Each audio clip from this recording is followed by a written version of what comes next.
Bueno, también les recordábamos esta mañana que el Frente Amplio está cumpliendo su medio siglo de inauguración, y para repasar un poco la historia a la luz de la actualidad, ¿no? Porque llega este aniversario que llega como oposición en un contexto muy particular también de pandemia.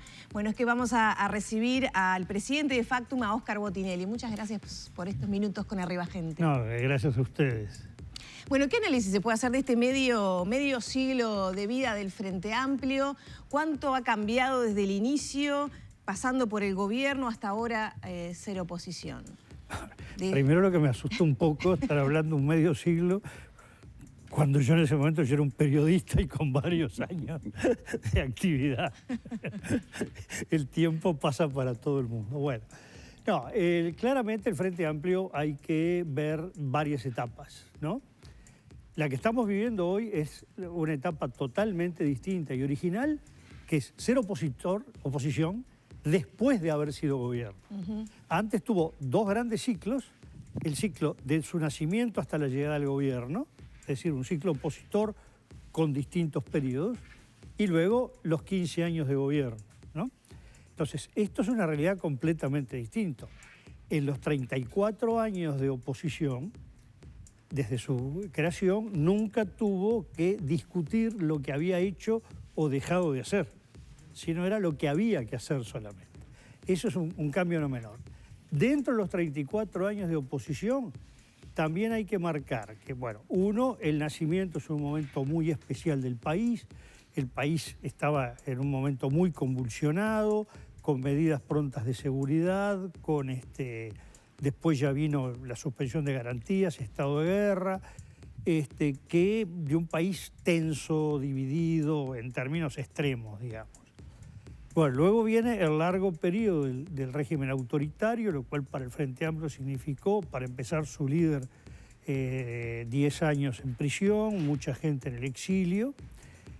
Luego ya viene una etapa muy importante del Frente Amplio, que es su participación, yo diría, decisiva en la forma en que se hizo en Uruguay la transición del régimen autoritario a la restauración democrática. Luego, bueno, ya una etapa de construcción que lo lleva rápidamente a ya hacer algo de gobierno. Es decir, a partir de la elección de 1989 ya tiene el gobierno departamental, con lo limitado que es en competencias, pero ya no es una fuerza que está totalmente, digamos, a la intemperie. Y después, bueno, de 15 años en el gobierno de Montevideo, alcanza el gobierno nacional y sí, cambia totalmente la etapa. Yo creo que esta periodización es muy importante, porque cada una corresponde primero a estados distintos del país, ¿no? Claramente, entre el Uruguay de 1971, 72, 73, Uruguay muy violento, y el Uruguay de la restauración democrática, son dos extremos, ¿eh? El país de los consensos, el país de la búsqueda de entendimiento. Incluso el Frente Amplio, los primeros años de restauración democrática, no estaba en el gobierno, pero no estaba en la oposición.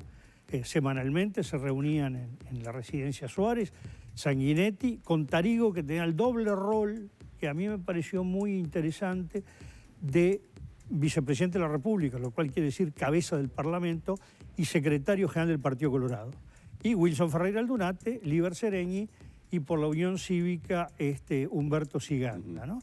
Es decir, que hubo por lo menos 3 años, casi 4, en que el Frente Amplio tenía un papel también importantísimo en la toma de decisiones estratégicas del país, no en la ejecución de gobierno y sobre todo en lo económico. Ahí el Frente Amplio estaba claramente en la oposición, con mucha diferencia con la línea que seguía el ministro Servino, o el equipo económico Servino, Dabrié, Slinger, pero sí en una actitud de un consenso estratégico de país, ¿no? ¿En qué momento ubicarías, Óscar, yo no sé si es como una especie de subtítulo en este análisis que has hecho de estos 50 años de historia, en qué momento ubicarías ese quiebre que para mí muy importante que se da, y por qué se da cuando el Frente comienza a conquistar el resto del país? Es decir, hablemos del interior del país. Hasta ese momento el Frente era como una fuerza capitalina. Sigue siendo hoy su gran bastión Montevideo, pero ya podemos hablar del área metropolitana, ya podemos integrar el departamento de Canelones y obviamente una extensión que el Frente comenzó a tener hacia el interior, porque parecería que hasta allí fue el gran obstáculo para que el Frente se planteara llegar a ser gobierno. Bueno, en primer lugar, recordemos que en 71, 72 el área metropolitana no existía. Era o La Paz, Las Piedras, sí, ciudades dormitorios, pero cada uno con su individualidad, no existía este continuo que llega casi hasta el Instituto Adventista, digamos. Sí. Y lo otro eran balnearios. Paso Carrasco, Shangri-La, Barra de Carrasco, Shangri-La, Solimar, todo eso eran balnearios, no eran residencias. Cuando viene la restauración democrática hay un área metropolitana, es un cambio cualitativo en el país.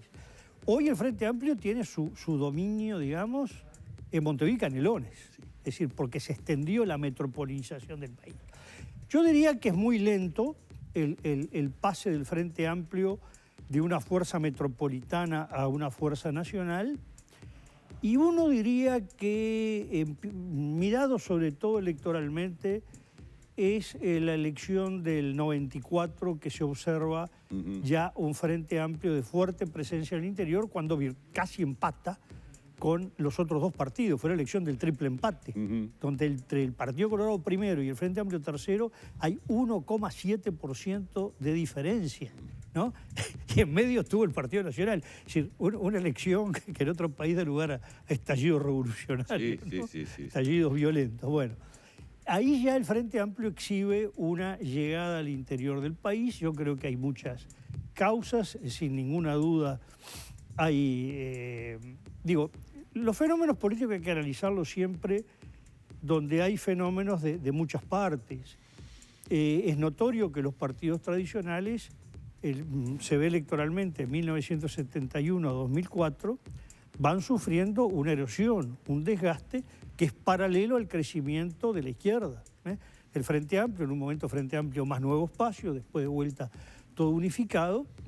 Bueno, ese desgaste que tiene sus distintas razones, es muy largo explicarlo, pero que la gente no quedaba completamente satisfecha con lo que ocurría, encontraba una alternativa, creía en esa alternativa, y el Frente Amplio además va ampliando su base social.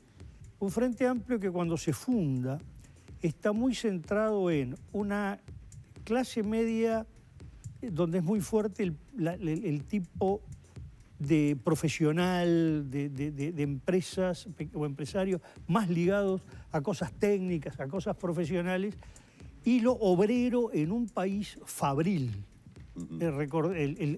En Montevideo, por ejemplo, que las clases sociales son geográficamente visibles, el eje del Frente Amplio, el Cerro, La Teja, Paso Molino, Maroñas, Pocitos, Buceo, Balbín, ¿no?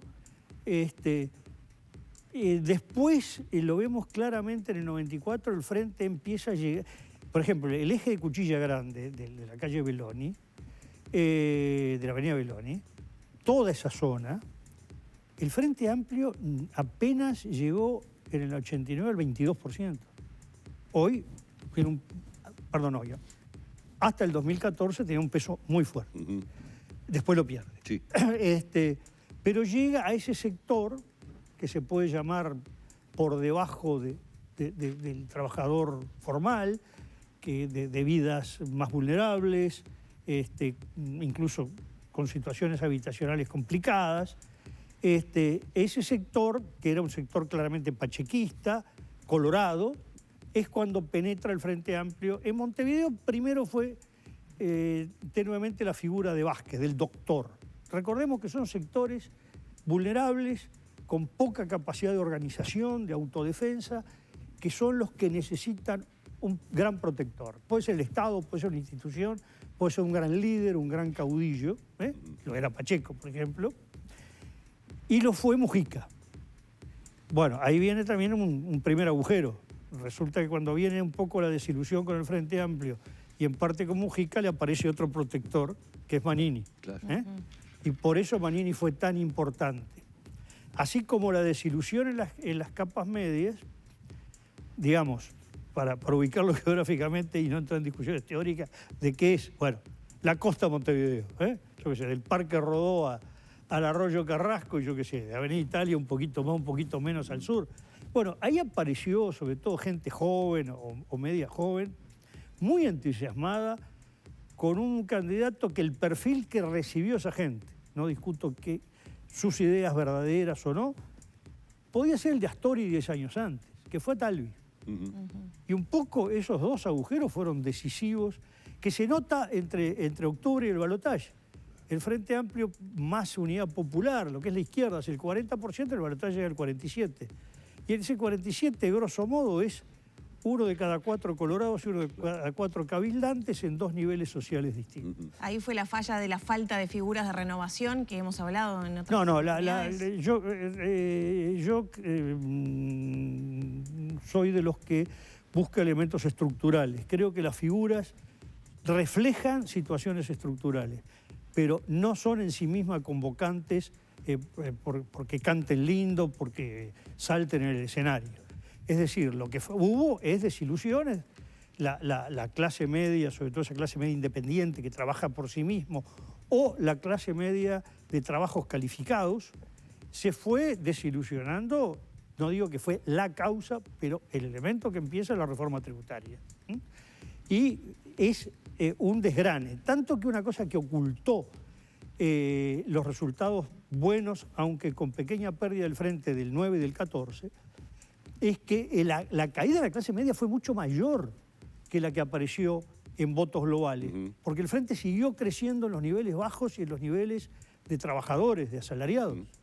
Para entender lo que estás diciendo, Óscar, simplemente porque me parece muy importante, estás poniendo sobre el IRPF y aquella creación atribuida al contador Danilo Astori, uno de los elementos que desilusionó o que pudo haber hecho variar el pensamiento de la clase media? Digamos, el IRPF ha jugado como 4 letras simbólicas. En realidad fueron muchas cosas. Donde estuvo toda la reforma tributaria, que es el IRPF, pero pues el IRAE, la actuación de la DGI, la actuación del BPS, pero toda otra serie de medidas. El votante uno lo notaba que lo ponían esas letras mágicas y hablaba de cosas que no tenían nada que ver con el IRPF. Además no digo que la causa sea la reforma tributaria, sino que ahí empieza el primer cric, ¿no? Después vienen otros, muchos otros, ¿no? Una clase media que se sintió agredida, y acá el tema no es discutir si la clase media, porque por ejemplo el Frente Amplio dice, pero con todo lo que se benefició, no importa cómo fueron las cosas, importa cómo cada uno lo siente. La gente va a votar, actúa en la vida, de acuerdo a cómo cree que son las cosas, cómo las siente. A uno no lo convence que las cosas están bien en todos lados y a uno le va mal, ¿no? Y va a actuar como que a uno le va mal, no va a decir, yo me alegro que todos estén bien, ahora yo me voy a suicidar. No, ¿no? Entonces lo que hay que analizar es que la gente vota por lo que ve y lo que siente, ¿no? Discutir racionalmente, usted está equivocado, bueno, trate de convencerlo. Por ahí hay, y los sectores bajos que recibieron muchas ayudas, les cambió mucho la vida, pero en los últimos años se sintieron un poco desguarnecidos. La seguridad, sin duda, al final jugó. Nosotros sosteníamos, lo dijimos acá, no mueve la aguja, pero lo que hay que tener en cuenta es esto: nadie pierde si no hay otro que sea una alternativa. Yo, por más desilusionado que esté, no me voy donde estoy si no creo en otras cosas. Y la inseguridad golpeaba, pero no veía a nadie que fuera capaz, por lo menos simbólicamente, de creer que la podía resolver. Y ahí fue, en los niveles bajos, decisiva la aparición de Manini. ¿Por qué? Bueno, un general de 4 estrellas. Digo, yo creo que él la seguridad la puede arreglar. ¿Será verdad o no? Pero le daba una seguridad. Es decir, además de un trabajo territorial muy grande que hizo Cabildo, ¿no? Así como la clase media que necesitaba una ilusión fue, sí, un fenómeno fugaz, pero fue Talvi, ¿no? que uno veía en la gente joven, universitaria, ¿no?, que encontraba una cosa nueva, distinta al político tradicional. No era el discurso duro a la izquierda, no era el discurso un poco que veía como antiguo de los otros dirigentes de los partidos tradicionales, y entonces lo sedujo, ¿no? Es decir, que no solo el Frente había perdido ilusión en mucha gente, sino que había encontrado... Lo mismo pasó en el interior. El Frente perdió mucho en el interior, perdió más en el interior que Montevideo. Y un sector que había conquistado el Frente y fundamentalmente el mujiquismo fueron las zonas periféricas de las ciudades, el entorno de Salto, de Paysandú, de Mercedes, de Melo, de Rivera. En Rivera el Frente Amplio salió cuarto, ¿no? Cuarto. Y los pequeños y medianos productores, por ejemplo, lecheros, granjeros, que el Frente Amplio había avanzado mucho y ahí perdió, porque bueno, la gente se sintió insatisfecha. Repito, no hay que discutir cómo fueron las cosas, y además yo no sé cómo fueron, eso que los agrónomos, los economistas, sí cómo la gente lo percibió. Oscar, y ya en el tramo final de esta charla, recuerdo claramente una clase de historia en el liceo, estaba en sexto, que la profesora nos explicaba que de alguna manera en la sociedad uruguaya todos somos colorados por algunos aspectos, todos somos blancos, ¿no?, refiriéndose a la divisa por otros aspectos. Si tuviéramos que hablar del legado del Frente Amplio, ¿todos somos qué por el Frente Amplio? Bueno, hay una cosa que es la siguiente. En un país de fuertes pertenencias políticas, cuando se funda el Frente Amplio, algunos recordarán, en la convocatoria se decía demócratas cristianos, socialistas, comunistas, blancos con el Frente Amplio, vallistas con el Frente Amplio, independientes con el Frente Amplio. Hoy se dice Frente Amplistas. ¿Qué quiere decir? Que apareció una tercera pertenencia. Como ocurre con las pertenencias, bueno, tiene colores, rojo, azul y blanco, tiene su bandera, tiene sus símbolos. No es porque la gente sea frívola, es porque eso refleja cosas. Uno puede poner una bandera colorada y según el país, bueno, en muchos países dirán roja, quiere decir cosas distintas. Una bandera... hasta opuestas. Y opuestas, claro. Una bandera azul puede decir mucho, o azul y blanca puede decir muchas cosas distintas. Entonces, pero luego se le llenan de contenidos muy fuertes, que va construyendo la historia. Sin ninguna duda, más allá que las viejas generaciones del Frente, hay una raigambre blanca y una raigambre vallista clara. Sin ninguna duda encontramos en el pensamiento de Vivian Trías una raigambre muy blanca, aunque él nunca lo había sido. En Frugoni, en José Pedro Cardoso, una raigambre vallista. En buena parte del Partido Comunista, una sintonización con la visión colorada del siglo XIX y de comienzos del XX. Eso ya, diríamos, se diluyó.